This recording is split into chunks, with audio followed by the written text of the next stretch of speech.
bagaimana kabarnya? Semuanya pasti dalam keadaan sehat ya. Di hari ini kita mau ibadah bersama. Untuk itu adik-adik di rumah sudah mandi sebelum berpakaian ibadah, biar wangi, biar cantik, biar ganteng, dan siap bersama-sama dengan kakak-kakak semuanya beribadah bersama. Adik-adik di rumah bisa menontonnya lewat apa? Lewat HP, televisi maupun laptop. Oke, adik-adik di rumah, bangkit berdiri, kita sama-sama mau menyembah Tuhan. Kita mau menyanyikan lagu apa Kakak Steli? Lagu Ku Mau Cinta Yesus.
Kita mau berdoa ya, ikuti kakak Neni berdoa ya. Tuhan Yesus, Tuhan Yesus, kami bersyukur untuk hari ini, Tuhan sudah menolong kami, memberikan kami kesehatan, kekuatan, kami bisa Tuhan mengikuti ibadah lagu gembira di bulan September yang ceria. Kami percaya Tuhan, kami anak-anak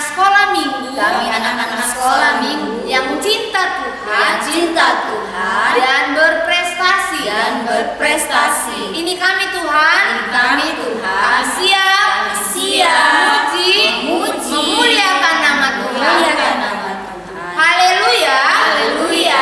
Haleluya. Haleluya. Sama-sama kita katakan amin.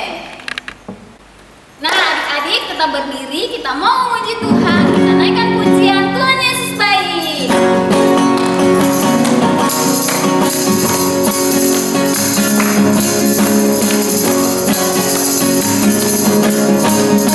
Tiada berkesudahan kasih setiamu Tuhan, selalu bersamaku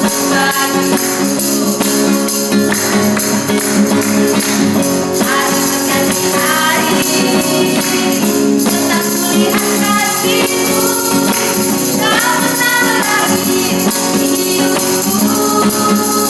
Tuhan Yesus baik, amat baik, untuk selama-lamanya. Tuhan Yesus baik, tiada berkesudahan kasih setiamu Tuhan, selalu baru rahmat-Mu bagiku. Hari berganti hari, tetap kulihat kasih-Mu, Kau menambah lagi hidupku. Tuhan Yesus baik, oh sungguh amat baik, untuk selama-lamanya. Tuhan Yesus baik, Tuhan Yesus baik, oh sungguh amat baik, untuk selama-lamanya. Tuhan Yesus baik, untuk selama-lamanya. Tuhan Yesus baik. Nah, lagu kedua kita menyanyikan lagu Hati yang Gembira.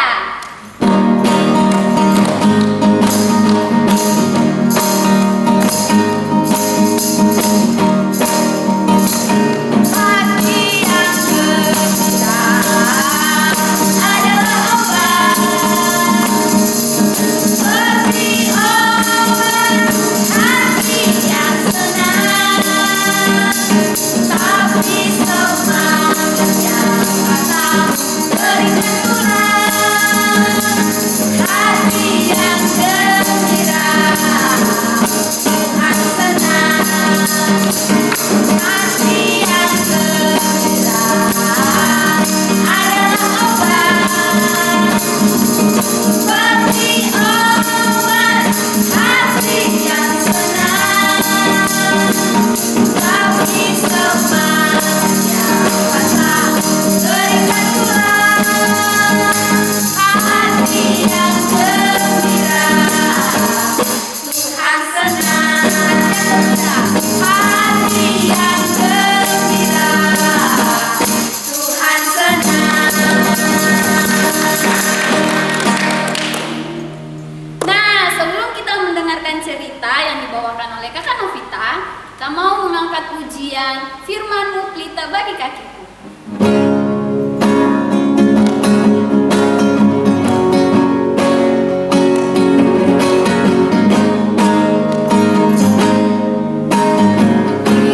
Firman kita bagi kakiku, terang bagi jalanku.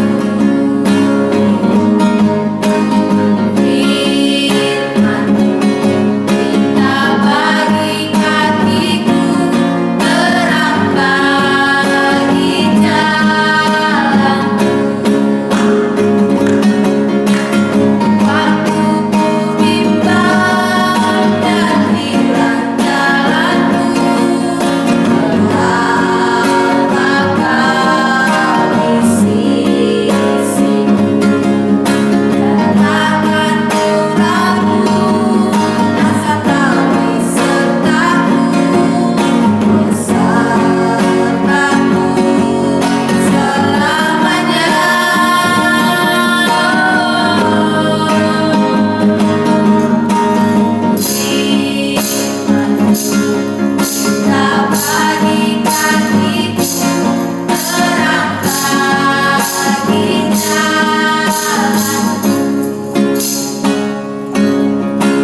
tangannya. Yuk, kakak ini bawakan doa ya. Tuhan Yesus, kami mengucap terima kasih untuk penyertaan Tuhan mulai dari awal pertengahan hingga saatnya Tuhan kami mau mendengarkan cerita firman Tuhan. Kami percaya Roh Kudus ada dalam hidup kami. Kami bisa duduk aman, nyaman, tenang, diam, bisa menerima, mengikuti cerita yang dibawakan kakak Novi. Kami percaya Tuhan juga mengurapi kakak Novi. Semua cerita yang sudah dipersiapkan kami percaya itu berasal dari Tuhan. Terima kasih Tuhan Yesus. Haleluya. Amin. Shalom adik-adik yang terkasih. Apa kabarmu sore hari ini? Luar biasa pasti ya, karena anak-anak Tuhan itu semuanya sehat, kuat, cerdas, dan berkarakter Kristus. Sore ini kakak Novi akan menyampaikan cerita. Nah, cerita kita masih berbicara tentang pelayanan yang dilakukan oleh Tuhan Yesus. Minggu lalu kakak Neni sudah menceritakan tentang pelayanan yang dilakukan oleh Tuhan Yesus, di mana Tuhan Yesus memberi makan kurang lebih 5.000 orang. Luar biasa adik-adik ya. Kota Jayapura saja penduduknya tidak sampai 5.000 orang. Ini ada 5.000 orang yang Tuhan Yesus kasih makan dalam satu hari. Itulah mukjizat yang dilakukan oleh Tuhan Yesus. Kemarin kita sudah sama-sama mendengar ceritanya. Nah, hari ini kakak akan menceritakan tentang pelayanan Tuhan Yesus di suatu kota yang bernama Kapernaum. Ya, jadi cerita kita hari ini bercerita tentang Tuhan Yesus menyembuhkan orang lumpuh. Bagaimana ceritanya? Oke, semua sudah siap mendengarkan ceritanya, bukan? Baik. Jadi pada suatu kali setelah Tuhan Yesus sudah melakukan pelayanannya di suatu tempat, kemudian Tuhan Yesus berkunjung di sebuah kota yang bernama Kapernaum. Nah, di kota Kapernaum ini adik-adik, semua rakyatnya itu sudah mendengarkan bagaimana Tuhan Yesus memberikan membuat mukjizat ya, seperti memberi makan 5.000 orang, kemudian menyembuhkan orang sakit ya, melepaskan kuasa kegelapan dari orang-orang yang kerasukan setan dan sebagainya. Nah, di kota Kapernaum ini rakyat di kota ini juga rindu untuk mendengarkan ya firman Tuhan, melihat mukjizat yang dilakukan oleh Tuhan Yesus. Nah, Tuhan Yesus tiba di tempat itu dan menempati sebuah rumah ya. Tuhan Yesus menempati sebuah rumah untuk melakukan pelayanannya. Di kota Kapernaum itu juga adik-adik ada seorang yang lumpuh ya. Lumpuh artinya apa? Lumpuh artinya dia tidak bisa menggerakkan organ tubuhnya seperti tangannya, kakinya dan sebagainya. Tapi orang lumpuh ini dia tidak dapat menggerakkan kakinya. Jadi dia tidak bisa berjalan adik-adik. Dia hanya bisa berbaring di tempat tidur. Dia tidak dapat berbuat apa-apa ya. Walaupun mungkin dia mendengar ada seorang nabi ya yang datang ke kota Kapernaum, tetapi dia tidak mampu untuk membawa dirinya datang ke tempat itu. Tetapi luar biasanya adik-adik, si lumpuh ini dia punya 4 teman ya, 4 sahabat yang luar biasa. Sahabat-sahabatnya ini mempunyai hati yang penuh kasih ya. Waktu sahabat-sahabatnya ini mendengar bahwa Tuhan Yesus datang di kotanya ya, di kota Kapernaum, mereka teringat kepada temannya yang lumpuh ini. Mereka ingat, wah, kita ini harus membawa teman kita yang lumpuh supaya dia juga disembuhkan oleh Tuhan Yesus. Itu pemikiran mereka. Lalu keempat orang ini mengunjungi temannya yang lumpuh ini. Ya, waktu mereka tiba di rumah si lumpuh, mereka menyampaikan kabar sukacita bahwa ada seorang nabi yang datang ya, yang menyembuhkan ya, yang dapat melepaskan dia dari sakit lumpuhnya, yaitu Tuhan Yesus. Lalu adik-adik, si lumpuh ini mendengarkan dengan seksama, mendengarkan baik-baik cerita daripada keempat sahabatnya ini. Lalu dia berkata, saya juga mau disembuhkan. Kemudian teman-temannya ini membawa si lumpuh ya, dia membawa si lumpuh ya, temannya yang lumpuh ini menuju ke tempat di mana Tuhan Yesus ada. Tetapi adik-adik, waktu sesampainya di rumah itu, mereka melihat, wih, bagaimana caranya ya mau masuk di rumah ini. Banyak sekali orang yang berkerumun adik-adik. Sampai di luar rumah, di halaman rumah itu orang masih banyak dan itu susah sekali untuk masuk ke dalam rumah tersebut. Kemudian keempat sahabatnya ini mulai berpikir. Satu orang di antara mereka mulai berpikir, bagaimana kalau kita melalui atap, kita lewat atap. kita bawa teman kita melalui atap dan menurunkannya ke dalam rumah itu.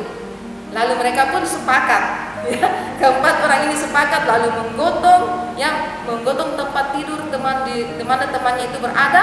Mereka mengangkatnya sampai ke atap, adik-adik. Luar biasa ya. Mereka punya usaha supaya temannya ini juga bisa disembuhkan oleh Tuhan Yesus. Mereka sungguh baik, adik-adik.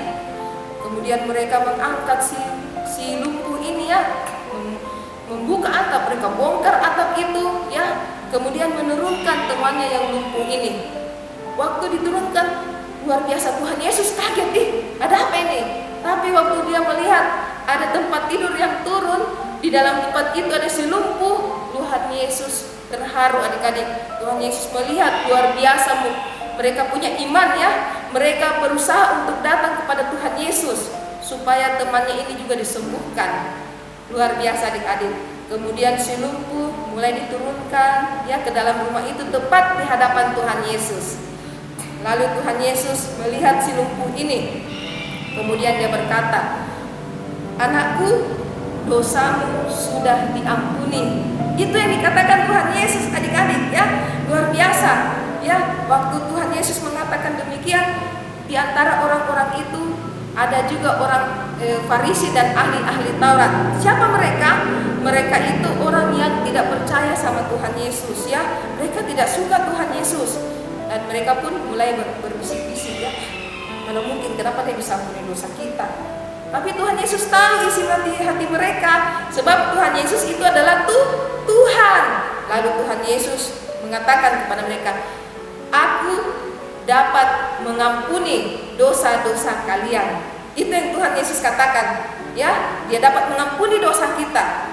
Ya, itu Tuhan Yesus katakan kepada semua orang. Dan waktu dia sudah sampaikan itu kepada si lumpuh, kemudian Tuhan Yesus berkata, "Angkatlah tempat tidurmu dan pulanglah." Dan si lumpuh, adik-adik, pada saat itu dia berdiri ya. Waktu Tuhan Yesus sudah mengatakan dosamu sudah diampuni, angkat tempat tidurmu, dia berdiri dan mengangkat tempat tidurnya. Yang luar biasa, semua yang hadir di tempat itu mereka kagum akan kuasa yang dimiliki oleh Tuhan Yesus. Lalu orang lumpuh ini, adik-adik, kemudian mengangkat tempat tidurnya ya, dan keempat temannya pulang dengan dia. Dengan bersorak-sorai mereka meninggalkan tempat itu. Mereka sangat bersukacita karena temannya yang lumpuh ini sudah sembuh dari sakit lumpuhnya. Dan si lumpuh itu sendiri sudah bisa berjalan. Betapa girangnya, adik-adik, yang lama tidur di tempat tidur karena sakitnya, tetapi oleh karena kemurahan Tuhan, kebaikan Tuhannya, dia sudah disembuhkan dari sakitnya dan dia berjalan dengan bersorak-sorai pulang ke rumahnya. Luar biasa, adik-adik ya. Dan orang-orang yang melihat kejadian itu, mereka semua memuliakan nama Tuhan ya. Itulah mukjizat yang dilakukan oleh Tuhan Yesus. Tuhan Yesus bukan hanya menyembuhkan kita ya, tetapi Tuhan Yesus juga mengampuni segala dosa kita.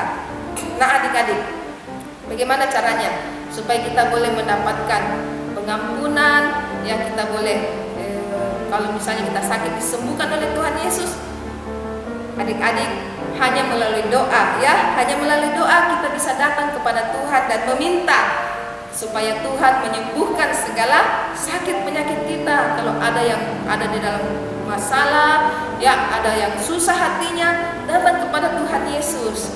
Walaupun saat ini kita tidak bertemu lagi muka dengan Tuhan Yesus ya, tetapi Tuhan Yesus menjanjikan apa kepada kita? Menjanjikan Roh Kudus-Nya. Jadi dia mengutus Roh Kudus-Nya supaya Roh Kudus-Nya itu menghiburkan kita. Roh Kudus itu menguatkan iman kita supaya tetap percaya pada Tuhan Yesus, tetap percaya bahwa Tuhan Yesus sanggup melakukan mukjizatnya sampai hari ini. Siapa yang percaya pada Tuhan Yesus? Wah, puji Tuhan, semua percaya Tuhan Yesus punya kuasa untuk menyembuhkan dan mengampuni dosa-dosa kita. Puji Tuhan, sampai di sini kisah tentang pelayanan Tuhan Yesus menyembuhkan seorang yang lumpuh. Nah, saatnya kakak mau membagikan tugas ya.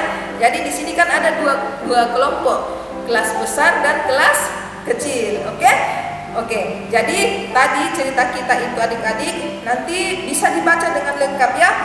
Cerita tentang Tuhan Yesus menyembuhkan orang lumpuh itu terdapat di dalam Lukas pasal 9 ya. Lukas pasal 5, minta maaf, Lukas pasal 5 ayat 17 sampai dengan ayatnya yang ke-26. Ya, silahkan dibaca bersama papa dengan mama ya. Di dalam Lukas pasal 5 ayat 17 sampai dengan ayatnya yang ke-26. Judulnya tentang Tuhan Yesus menyembuhkan orang lumpuh. Oke. Nah, tugasnya itu yang pertama untuk kelas kecil. Oke, siap kelas kecil? Nah, tugas untuk kelas kecil adalah gampang saja ya, menghafal dan membuat gambar. Jadi menghafal dan membuat gambar ya, seperti gambar di bawah ini. Nah, coba adik-adik lihat ya, ada gambar itu. Nanti adik-adik buka ya di dalam kitab Galatia ya, silahkan dibuka kitab Galatianya. Oke, sudah? Semua sudah buka kitab Galatia? Galatia pasal 6 ayatnya yang ke-10. Ini tugas kelas kecil ya, menghafal dan menggambar seperti gambar yang ada di bawah kakak ini. Jadi di situ ayat hafalannya adalah marilah kita berbuat baik kepada semua orang. Ya, ada terdapat di dalam Galatia pasal 6 ayat 10. Jadi ayat hafalan ini ada di dalam Galatia pasal 6 ayat 10. Bunyinya marilah kita berbuat baik kepada semua orang. Silahkan adik-adik dengan kreasi sendiri ya. Tetapi jangan lupa ayat hafalannya harus dicantumkan di dalam gambar itu. Oke, itu tugas untuk kelas kecil. Warnai yang yang menarik ya, supaya dapat hadiah lagi dari kakak-kakak sekolah minggu. Oke, untuk kelas besar ya, tugas untuk kelas besar adalah menjelaskan apakah yang menyebabkan orang lumpuh itu dapat disembuhkan. Jadi, apakah yang menyebabkan orang lumpuh itu dapat disembuhkan dari sakitnya? Kenapa dia bisa sembuh dari sakitnya? Nah, kelas besar harus menjelaskan dalam bentuk tulisan ya, diceritakan ya. Nah, kemudian nanti dikumpulkan pada hari Minggu pada kakak-kakak sekolah minggu. Oke? Jadi kalau kurang jelas tentang tugas-tugasnya bisa menghubungi kakak Ricci ada ya, kakak Neni dan kakak Steli dan kakak-kakak yang lain ada semua, kakak Desi ya, semuanya ada di nomor HP masing-masing bisa dihubungi untuk menanyakan tugas ini. Oke? Baik, demikian kisah tentang pelayanan Tuhan Yesus. Cerita Alkitab pada sore hari ini di Rabu Ceria, dan sampai jumpa di Rabu Ceria minggu depan. Tuhan Yesus memberkati kita semua. Nah adik-adik, kita sudah selesai mendengarkan cerita firman Tuhan dari kakak Novi. Tugasnya jangan lupa dikerjakan dan dikumpulkan di grup sekolah minggu GBI Sola Gracia. Tetaplah menjadi